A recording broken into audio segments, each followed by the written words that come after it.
Waalaikumsalam warahmatullahi wabarakatuh. Bismillahirrahmanirrahim. Alhamdulillahirabbil alamin wassalatu wassalamu ala asyrafil anbiya'i wal mursalin wa ala alihi wa ashabihi ajma'in amma ba'd. Allahumma faqihna fid din wa 'allimna at-ta'wil amin amin ya rabbal alamin. Mohon maaf agak telat tadi Bapak Ibu sekalian.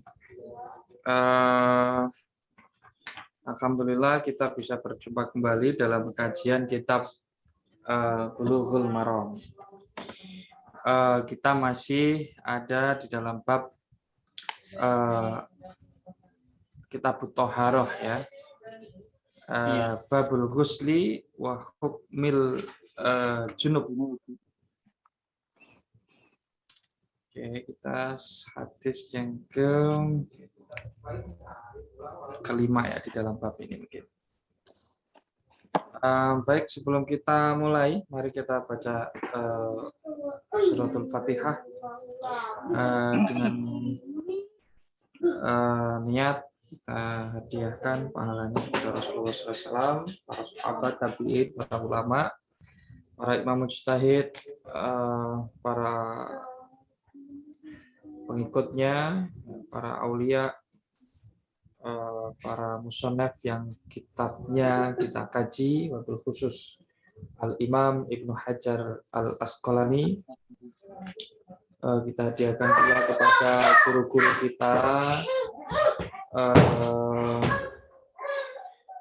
guru-guru kita, kemudian orang-orang tua kita yang telah mendahului kita, dan keluarga-keluarga kita yang juga telah mendahului kita.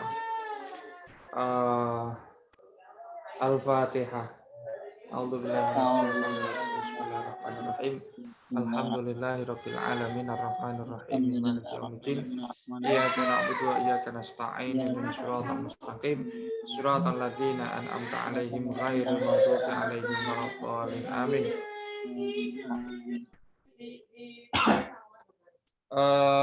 Baik, kita mulai. Bismillahirrahmanirrahim. Wa an Abi Hurairah radhiyallahu an fi qissati Sumamata ibni Uthalin indama aslama wa amara an-nabiyyu sallallahu alaihi wasallam ayyaktasila. Rawahu Abdur Razzaqi wa asluhu muttafaqun alaihi. Seperti itu ya redaksi di dalam kitab Bulughul Maram, bahwa ada sebuah hadis yang diriwayatkan bersumber dari sahabat Abu Hurairah ya. Ini ceritanya panjang ya, berkaitan dengan seorang sahabat yang bernama Sumamah ibnu Uthal. Ya, ketika beliau masuk Islam, Rasulullah memerintahkan sahabat tersebut, sahabat Sumamah bin Uthal, untuk mandi. Wa amarahu an-nabiyyu sallallahu alaihi wasallam ayyaktasila. Jadi Nabi memerintahkan Sumamah bin Uthal untuk mandi ketika dia masuk Islam. Nah, dikaitkan dengan bab ini ya, bab kita, bab al-ghuslu wa hukmul junub, bab yang menjelaskan sebab-sebab wajibnya mandi besar ya. Dan secara tekstual ya, hadis ini menunjukkan ya, secara zahir hadis ini menunjukkan bahwa ketika seseorang masuk Islam itu diharuskan melakukan mandi, ya, mandi besar. Nah, ini berdasarkan zahirnya, ya, pengertian yang segera dapat dipahami ketika kita membaca ya hadis ini. Tetapi nanti ada pembahasannya di kalangan fuqaha ya, bahwa perintah di dalam hadis ini ya tidak bermakna wajib, ya, tidak bermakna wajib. Jadi kalau di dalam mazhab Syafi'i seperti yang dianut oleh kebanyakan ya umat Islam di Indonesia, hadis ini atau perintah yang ada di dalam hadis ini menunjukkan ya kesunahan, ya, istihbab, bukan kewajiban, ya. Tapi di luar sana ya ada juga ya pendapat yang mengatakan ya wajib mandi bagi orang yang baru masuk Islam. Kalau dalam mazhab Syafi'i ya tidak wajib. Mentok itu ya hukumnya adalah mustahab atau dianjurkan saja, sunnah saja, ya. Kalau dilakukan ya dapat pahala, kalau tidak dilakukan ya tidak berdosa.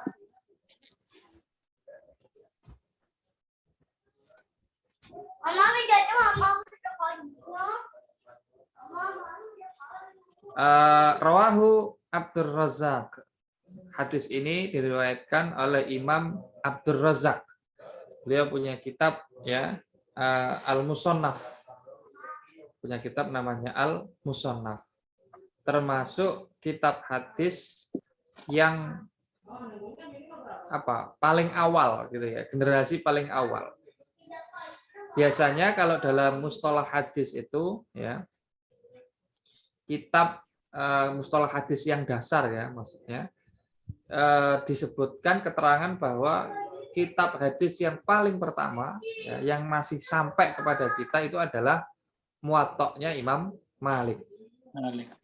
Ya. Kenapa? Karena Imam Malik itu meninggal tahun 179 Hijriah. Ya. Itu diriwayatkan ya oleh murid-muridnya dengan berbagai versinya dan sampai hingga sekarang ke kita. Nah, karena itu ya, dan yang paling terkenal memang kitab Al-Muwatta ini, kitab hadis yang paling tua. Hadis nomor 5 ya, bab Babul Ghusli wa hukmil junub.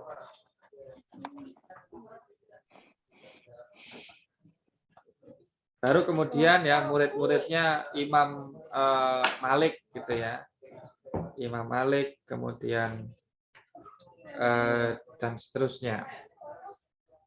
Tetapi belakangan ya mulai ditahqiq ya, diterbitkan, disebarluaskan, dikaji kitab musannafnya Imam Abdur Razzaq. Kitab musannafnya Imam Abdur Razzaq. Dan ini menambah ya khazanah kitab hadis yang paling awal, karena Imam Abdur Razzaq ini ya beliau meninggal tahun 211 Hijriah. 211 Hijriah. Kalau Imam Syafi'i muridnya Imam Malik ya itu meninggal 204 Hijriah. Jadi ini seusia ya dengan Imam Asy-Syafi'i. Sezaman juga ya dengan Imam Malik. Tapi beliau punya kitab hadis khusus gitu. Yang ya kalau dilihat usianya ya berarti dari zamannya Imam Malik akhir abad kedua Hijriah gitu ya. Nah, Musannaf Abdur Razzaq ini yang lebih cocok ya disebut sebagai kitab hadis ya dibanding ada yang menilai begitu ya lebih cocok disebut sebagai kitab hadis dibanding kitab Muwatta'nya Imam Malik. Nah, karena Muwatta'nya Imam Malik ini ya ada yang menilai sebenarnya itu adalah kitab fikih. Kitab fikih. Jadi pendapat tabiin, pendapat sahabat itu juga dimasukkan di dalam muwatta'nya. Nah, kemudian pembabannya itu juga berdasarkan bab-bab fikih juga ya, bab ibtidaul waktu sholat dan seterusnya. Nah, ini apa namanya istilahnya bentuknya adalah bentuk kitab fikih, tetapi memang ada sanadnya juga gitu ya. Nah, yang sebenarnya usianya hampir sama dan patut untuk disebut sebagai kitab hadis yang pertama juga, generasi pertama, ini adalah musannafnya Imam Abdur Razak ini ya. Tapi memang popularitasnya baru belakangan ini dikenal, terutama setelah seorang apa namanya sarjana ya, namanya Fuad Seskin kalau nggak salah, mentahkiknya ya, mengkajinya ya. Kalau sarjana-sarjana barat ya pada umumnya yang dikaji ya muwatta'nya Imam Malik, kemudian karya-karyanya Imam Syafi'i, kemudian yang lainnya ya, yang bentuknya adalah kitab fikih, tetapi yang dikaji adalah hadisnya ya. Kemudian mereka menyimpulkan pada sekelompok sarjana itu menyimpulkan hadis ini muncul di dalam kitab-kitab fikih. Tidak ada apa istilahnya hadis di dalam ya kitab hadis yang apa ya, yang sampai kepada kita gitu. Nah, akhirnya mereka mengkaji hadis melalui ya kitab-kitab fikih. Nah, kitab-kitab fikih itu biasanya kalau nyantumin hadis cenderung redaksinya apa ya, tidak yang sahih, kira-kira gitu, tidak yang sahih. Tetapi ada redaksi yang sahihnya juga, kadang-kadang tidak disebutkan sanadnya ya. Nah, ini karakter hadis yang ada di dalam kitab fikih. Nah, karena yang di dalam kitab fikih itu hadisnya meragukan ya ujung-ujungnya mereka ragu terhadap hadis. Hadis itu bikinan ulama fikih. Nah, itu kesimpulannya ya. Hadis itu bikinan ulama fikih. Nah, dengan adanya kitab musannafnya Imam Abdur Razak ini ya, ini membantah ya kesimpulan semacam itu, bahwa ya kitab hadis itu secara konkret ya sudah ada pada akhir abad kedua Hijriah itu ya. Awal abad 3 Hijriah ini sudah ada. Nah, ini contohnya adalah Musannaf Abdur Razak. Baik, itu sedikit ya informasi tentang Imam Abdur Razak. Terkait dengan kandungan hadis ini ya seperti kita sampaikan tadi, al hadis dalilun ala syar'iyyatil ghusli ba'dal Islam. Hadis ini, halo, tes, masih nggak kedengeran? Bagus Pak Ustadz, bagus. Oh, bagus. Ya. Mohon ingatkan kalau suaranya agak hilang. Iya, ya. Al-hadits itu dalilun ala syar'iyyatil ghusli ba'dal Islam. Imam As-San'ani dalam Syarah Bulughul Maram mengatakan hadis ini menjadi dalil ya, menjadi dasar disyariatkannya mandi besar itu maksudnya ya. Ba'dal Islami, setelah seseorang masuk Islam. Ya. Nah, disyariatkan bahasanya. Pertanyaannya, kalau disyariatkan hukumnya wajib, sunnah atau mubah ini. Ya, dalam hadis tadi redaksinya ya adalah wa amarahu an-nabiyyu ayyaktasila. Nabi memerintahkan sahabat Tsumamah ibnu Utsal mandi. Nah, para ahli fikih ini mendiskusikan makna perintahnya Rasulullah itu, amarohu, kata satu ini aja ya. Ini berdebat apa namanya? Seru gitu ya. Ada yang memaknai perintahnya Rasulullah itu maknanya wajib. Ya, karena ya ada kaidah mutlaqul amri yadullu alal wujub. Kalau ada perintah dari syarak, dari agama, dari Rasulullah, dari Allah Subhanahu wa taala, maka pengertian dasarnya adalah Wajib. wajib. Ya, mutlaqul amri yadullu alal wujub. Sebelum dilihat tanda-tanda yang bisa mengalihkan ke makna yang lain, ya. Nah, ini maknanya adalah wajib. Nah, tetapi ini makna dasar, ya. Dari makna dasar ini ada yang berpendapat memang orang kalau mu'alaf begitu, ya dia wajib mandi besar, ya. Wajib mandi besar. Ini misalnya kalau menurut keterangan dari Imam As-Sun'ani adalah dikeluarkan oleh kelompok Al-Hadwiyah. Al-Hadwiyah ini salah satu firqah dalam mazhab Syiah. Kalau di dalam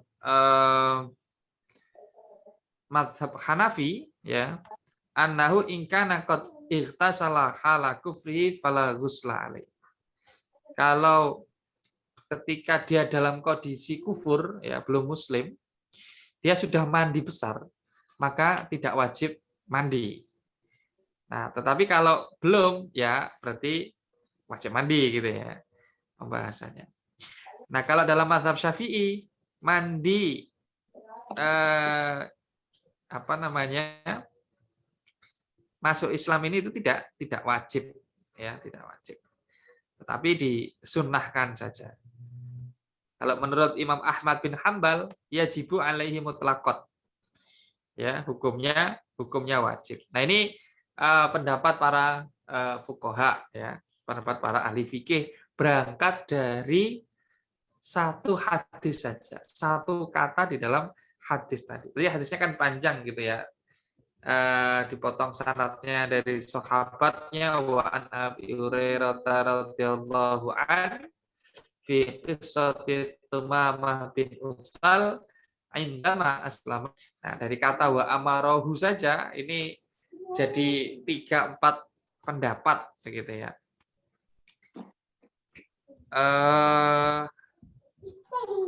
Ini ya, jadi satu poin adalah terkait dengan apakah masuk Islam, ya, itu mengharuskan, ya, di orang yang masuk Islam menjadi mu'alaf itu apakah wajib mandi besar atau tidak. Ini menjadi persoalan yang diperselisihkan, ya, di kalangan ulama.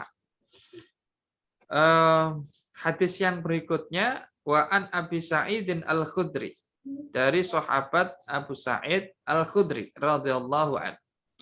Anna Rasulullah sallallahu alaihi wasallam qala ghuslul jum'ati wajibun ala kulli muhtalimin. Akhrajahu as-sab'atu. Bahwa Rasulullah pernah bersabda ghuslul jum'ati wajibun. Mandi Jumat itu hukumnya wajib, adalah kewajiban, wajibun. Ala kulli muhtalimin, bagi setiap orang yang sudah balik, ya, bagi yang sudah pernah mimpi basah.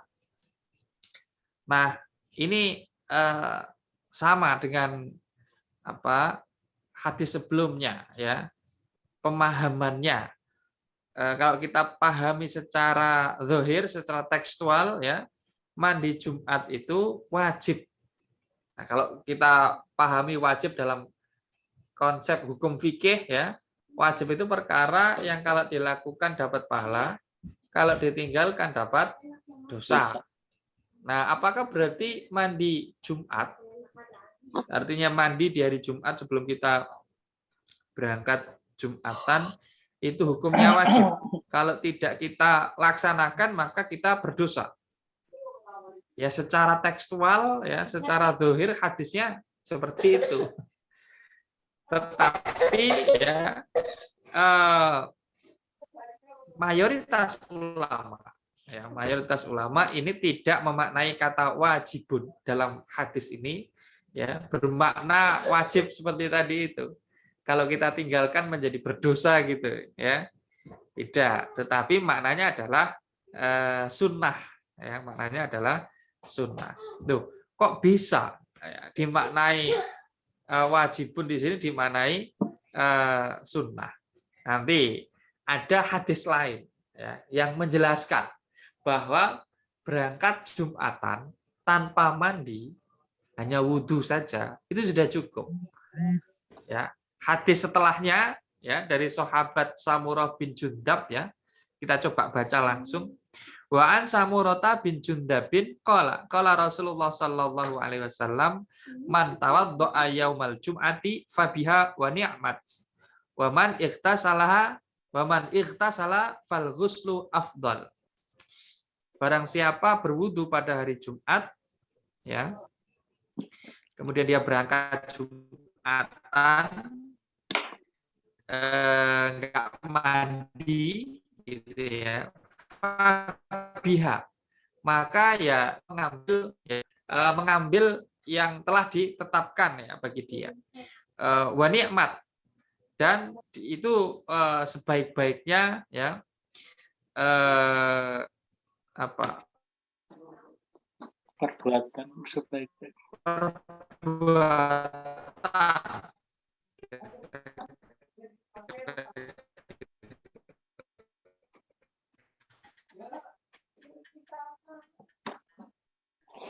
Suaranya hilang Pak Ustadz. Sinyalnya kan.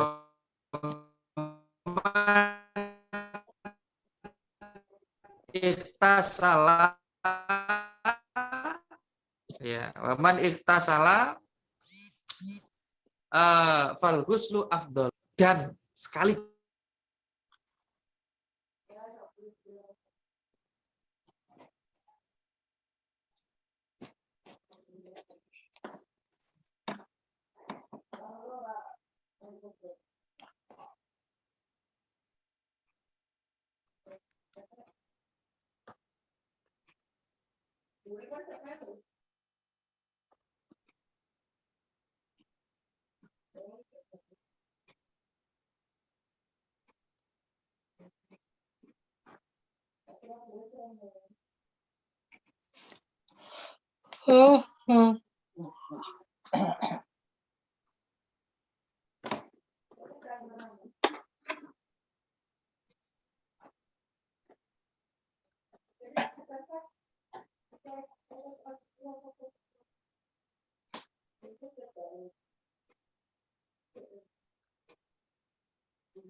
Mohon maaf tadi sempat keluar. Sudah kedengeran belum ya? Sudah Ustaz. Alhamdulillah. Oke, kita lanjutkan ya. Jadi kalau berdasarkan pengertian hadis yang terakhir tadi, wudu saja itu sudah cukup ya. Fabiha wa ni'mat. Tidak wajib mandi ya. Nah, berdasarkan hadis inilah ya, mayoritas ulama memaknai kata wajib di dalam hadis ya, sahabat Abu Sa'id Al-Khudri ini tidak bermakna tekstual tadi ya, tapi bermakna anjuran saja ya. Jadi sunnah ya, bahkan sunnahnya ini sunnah sangat sunnah banget gitu ya. Ada yang mengatakan begini, redaksi wajib itu memang pada mulanya seperti itu, hukumnya wajib ya. Mandi sebelum Jumatannya itu ya pada mulanya hukumnya wajib. Kenapa? Karena menurut pendapat ini ya, karena kondisinya memang menuntut demikian. Jadi pada mulanya Rasulullah memang mewajibkan, kemudian ya melonggarkan peraturannya. Kenapa Rasulullah mewajibkan? Karena ketika awal-awal ya di Madinah, para sahabat itu banyak yang miskin, ya, banyak yang miskin, pakaiannya itu terbuat dari kulit domba, ya, cuacanya itu panas. Jadi kalau kulit domba ketemu keringat, panas, dikumpulkan jadi satu, ya, di satu tempat gitu, ini baunya minta ampun, ya, baunya minta ampun. Sholat pun nggak akan khusyuk, gitu ya. Nah, Rasulullah kemudian memerintahkan, ya, harus mandi dulu, biar nggak bau-bau banget. Cara mengurangi baunya begitu, biar nggak bau-bau banget. Nah, ketika itu di awal ya, di awal-awal Jumatan di Madinah ya. Tetapi belakangan ya setelah para sahabat ini rezekinya nambah, pada umumnya bisa beli kain kapas gitu ya, yang bisa nyerap keringat ya. Nah, disinilah Rasulullah rakhasa lahum fi dzalika, memberikan rukhsah ya, hukum yang lebih ringan. Kalau tadi wajib ya diturunkan menjadi sunnah ya, tuntutannya dihukumi sunnah. Ini menurut penjelasan ya sebagian ulama. Hadis berikutnya, wa an Aliyin radhiyallahu an qala kana Rasulullah sallallahu alaihi wasallam yukri'una al-Qur'ana ma lam yakun junuban. Rawahu Ahmadu wal khamsatu. Wa hadza lafdzu Tirmidzi wa hasanahu wa sahhahahu Ibnu Hibban. Hadis berikutnya diriwayatkan dari Sayyidina Ali radhiyallahu an. Rasulullah ya, jadi beliau mau menceritakan, menghikayahkan gitu ya, kebiasaan Rasulullah. Salah satunya adalah kana Rasulullah sallallahu alaihi wasallam yuqri'una al-Qur'an malam yakun junuban. Rasulullah itu punya kebiasaan membacakan kami Al-Qur'an ya. Yuqri'una ini berarti memperdengarkan ya bacaan Al-Qur'an. Ini maksudnya ya ngajar gitu ya. Rasulullah mengajari para sahabat ya bacaan-bacaan Al-Qur'an. Malam yakun junuban, selama beliau tidak dalam keadaan junub. Nah, ini menunjukkan kalau sedang junub Rasulullah itu tidak membaca Al-Qur'an. Sederhananya ya, hadis ini pengen mengatakan begitu. Kalau sedang junub Rasulullah meninggalkan membaca Quran. Hadis ini diriwayatkan oleh Imam Ahmad dan Ashabus Sunan, ya, dinilai hasan oleh Imam At-Tirmidzi dan dinilai sahih oleh Imam Ibnu Hibban. Ini terjadi perbedaan, ya, dalam penilaian hadis ini, apakah sahih atau hasan, gitu ya. Di sini, ya, para ulama berbeda pendapat, ya. Tetapi kalau dalam mazhab Syafi'i, prinsipnya adalah keadaan junub itu, ya, menyebabkan seseorang terlarang, ya, membaca Al-Qur'an. Hadisnya apa? Dalilnya ini hadisnya. Rasulullah kalau ketika membacakan Al-Qur'an, beliau pasti tidak dalam keadaan jinabat, gitu ya. Kalau dalam keadaan jinabat, ya berarti tidak membacakan, ya, tidak mengajari kami. Nah, itu di dalam madhab Syafi'i. Tapi ada juga, ya, dalam madhab yang lain, ya, tidak masalah, ya, orang yang sedang junub membaca Al-Qur'an. Nanti biasanya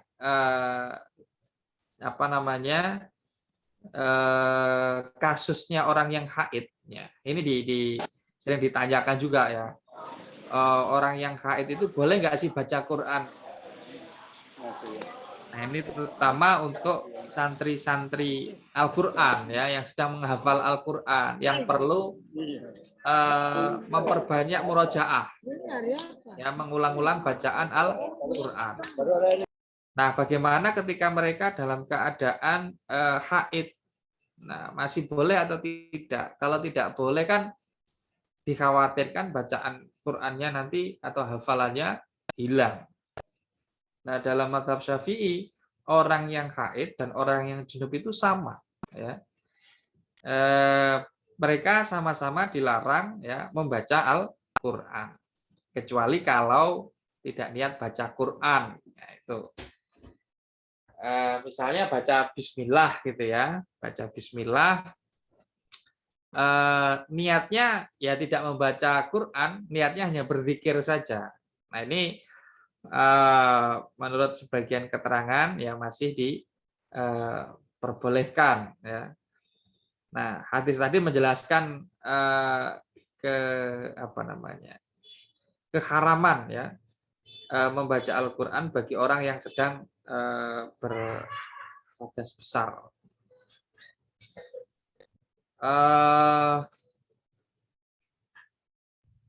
Baik, mungkin itu yang bisa kita kaji. Saya ingin mengajak, ya, Bapak Ibu sekalian untuk menghafalkan, ya, satu hadis saja. Ini hadis yang kedua tadi.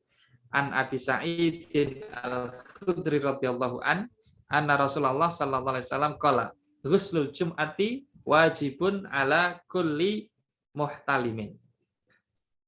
Oke, kita baca bersama-sama. Bismillahirrahmanirrahim. Wa an Abi Sa'idin Al-Khudri radhiyallahu an, anna Rasulullah sallallahu alaihi wasallam qala, ghuslul jum'ati wajibun ala kulli muhtalimin. Akhrajahu as-sab'ah. Oke, sekali lagi. Wa an Abi Sa'idin Al-Khudri radhiyallahu an, anna Rasulullah sallallahu alaihi wasallam qala, ghuslul jum'ati wajibun ala kulli muhtalimin. Akhrajahu as-sab'ah. Oke, kita tutup, ya, kitabnya, bukunya. Kita baca bersama-sama. Wa an Abi Sa'idin Al-Khudri radhiyallahu an, anna Rasulullah sallallahu alaihi wasallam qala, ghuslul jum'ati wajibun ala kulli muhtalimin. Akhrajahu as-sab'ah. Semoga penghafalan tadi, ya, menjadikan kita dicatat, ya, sebagai orang-orang yang mewadahi sabda-sabda Rasulullah, sekalipun cuma satu gitu ya. Naddarallahu imra'an sami'a maqalati ya fawa'aha. Allah akan memberikan nadroh ya kepada orang yang mau mendengar sabda-sabdaku ya dan menghafalkannya. Fawa'aha, mewadahinya. Ya, menghafalkannya. Fa'adaha kama sami'ah. Lalu dia mengajarkan ya kepada orang lain seperti dia pernah mendengarnya. Ya, itu tadi ya, semoga kita dicatat dalam golongan orang-orang yang mendapatkan nadroh ya dari Allah Subhanahu wa taala. Amin. Amin ya rabbal alamin. Mungkin itu Bapak Ibu sekalian yang bisa kami sampaikan. Mau ada pertanyaan atau kita tutup saja? Redaksinya kok beda ya Ustaz? Oh, beda. Iya. Di saya itu ghuslu yaumil jum'ati wajibun ala kulli muhtalimin. Barusan Ustaz Ghusl Jum'ati ya. Iya, ghuslu di sini ghuslu yaumil jum sama Ustaz. Sebentar, saya cek dulu.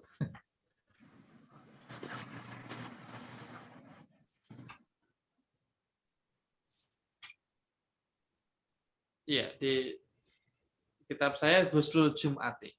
Saya coba cari perbandingannya. Sebentar.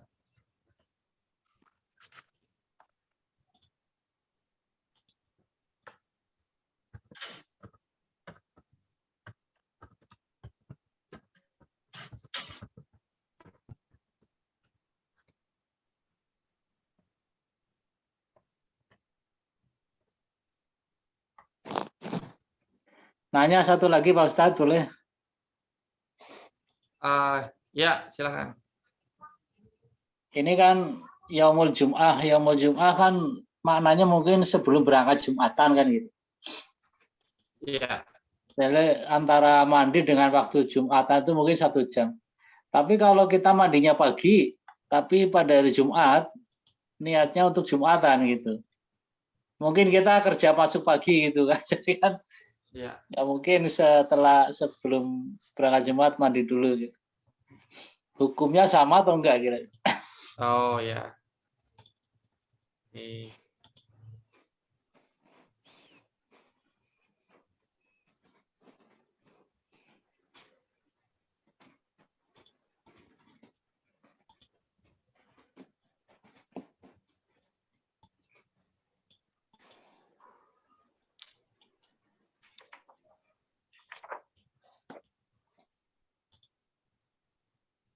Ya, kalau di kitab yang sumbernya memang Al-Ghuslu Yaumal Jum'ati. Ini kalau di dalam Sahih Bukhari-nya ya. Al-Ghuslu Yaumal Jum'ati wajibun ala kulli muhtalimin. Kalau itu di Sahih Bukhari-nya, kalau di Sahih Muslimnya sama juga Al-Ghuslu Yaumal Jum'ati wajibun ala kulli muhtalimin. Oke. Di Ibnu Majah itu juga sama ternyata. Bedanya kalau tadi Al-Ghuslu, ini Ghuslu Yaumil Jum'ah. Beda lagi. Ternyata cukup banyak ya redaksinya. Oke. Kalau di Sunan Abi Dawud, oke. Dia Al-Ghuslu Yaumal Jum'ah juga.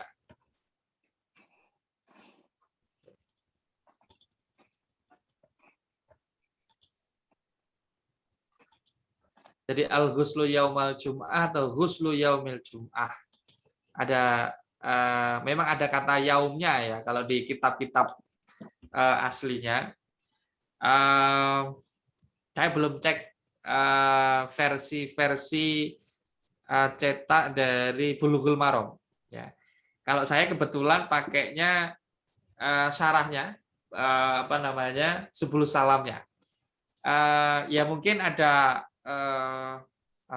perbedaan gitu ya. Ada kemungkinan seperti itu. ya bisa juga salah mencatat gitu, bisa jadi. Namanya juga bikinan manusia gitu ya. Bahkan kalau kita lihat di dalam Arba'in Nawawi, kitab Arba'in Nawawi, hadis yang pertama, Innamal a'malu binniyat. Innamal a'malu binniyat, ya. Iya. Redaksi yang tercantum di dalam Arba'in Nawawi itu tidak pas persis dengan yang ada dalam Sahih Bukhari maupun Sahih Muslim. Padahal dikatakan muttafaqun alaihi.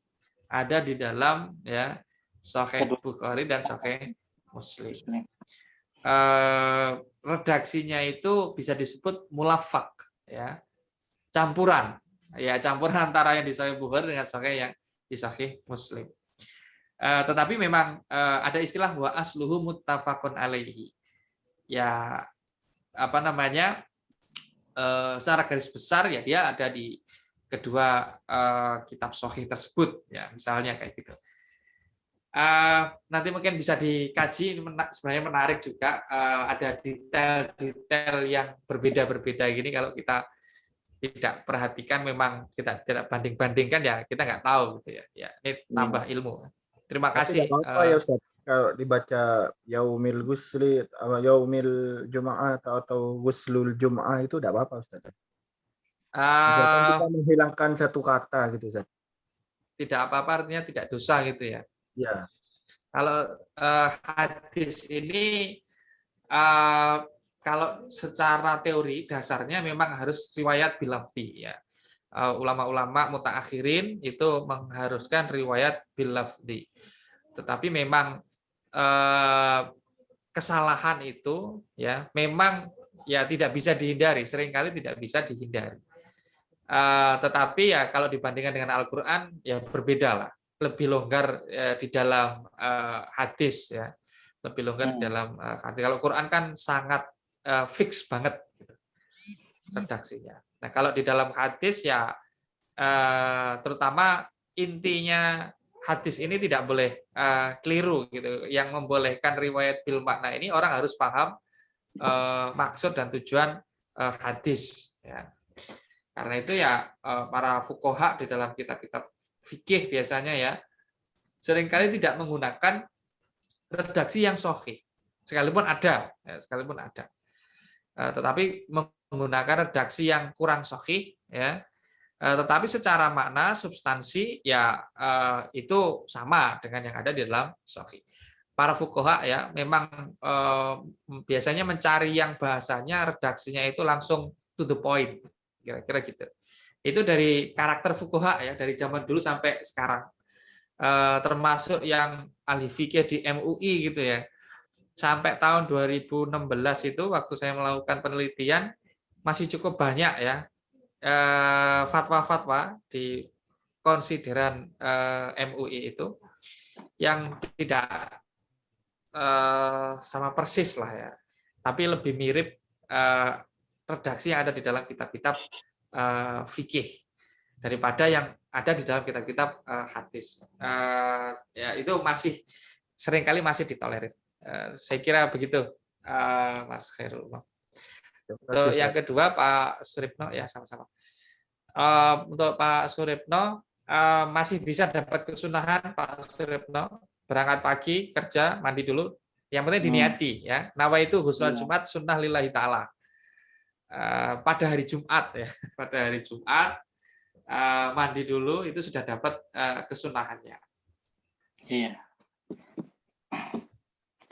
Ini kalau saya mengomentari dari segi bahasa Arab ya, tentang silakan. Ghuslu yaumal jumati wajibun. Ini sebenarnya kalimat kalau saya lihat dari wajibun itu sampai al-ghuslu itu sebenarnya mubtada khabar. Al-ghuslu wajibun. Kemudian di tengahnya dikasih sisipan seharusnya mungkin fi yaumil jum'ah gitu. Ini bukan hadis ya. Saya buat bahasa Arabnya gitu. Jadi al-ghuslu fi yaumil jum'ati wajibun. Mungkin itu redaksinya lebih bagus secara bahasa gitu. Iya. Betul, setuju Pak Suripno. Itu namanya idhofah bimakna fi gitu ya. Iya, itu kan jar majrur dan idhofah jadi Betul. gitu. Ghuslu yaumil Jumat itu artinya al-ghuslu fi yaumil Jum'ati gitu ya. Iya gitu. Jadi itu kalau secara bahasa itu lebih bagus gitu. Tapi ini ya anggap aja bukan hadis lah, kita membuat bahasa Iya. gitu. Itu syarahnya. Iya, jadi kalau di Syarah secara ilmu bahasa. nahwunya. Iya, Ada secara ilmu nahwu begitu. Nah ini kalau ini udah benar nih ala kulli mukhtalimin ya. Ini karena idhofah dengan taukid ya. Ya. Ada Ya, pertanyaan yang agak unik ini di ya. kolom chat. Kalau perempuan tidak ikut sholat Jumat tapi niat mandi Jumat dapat kesunahan nggak Ustaz? Dapat. Berangkat Jumatan tapi dapat kesunahan Jumat. Ya. Ya. Kalau saya jawab dapat lah. Kasihan kalau nggak dapat. Iya. Baik, terima kasih Bapak Ibu sekalian sudah mengikuti kajian kita pada malam hari ini. Semoga apa yang kita lakukan ya pada malam hari ini ya, dicatat oleh Allah ya, digolongkan kita sebagai orang yang dikehendaki baik oleh Allah Subhanahu wa taala dengan mempelajari agama, mayuridillahu bi khairan yufaqihu fiddin. Barang siapa dikehendaki baik oleh Allah akan diberi pemahaman yang baik dalam masalah agama. Juga dicatat oleh Allah Subhanahu wa taala ya sebagai orang yang mendapatkan nadroh dari Allah Subhanahu wa taala. Nadarallahu imra'an sami'a maqalati fawa'aha fa'adda kama sami'aha. Atau kama qal. Dari kami kalau ada kesalahan mohon maaf yang sebesar-besarnya. Wallahul muwaffiq. Wassalamualaikum warahmatullahi wabarakatuh. Waalaikumsalam warahmatullahi wabarakatuh. Jazakallahu khairan Ustaz. Wa iyyakum Pak Sarifno. Terima kasih. Ya, Saya pamit dulu. Pamit dulu ya.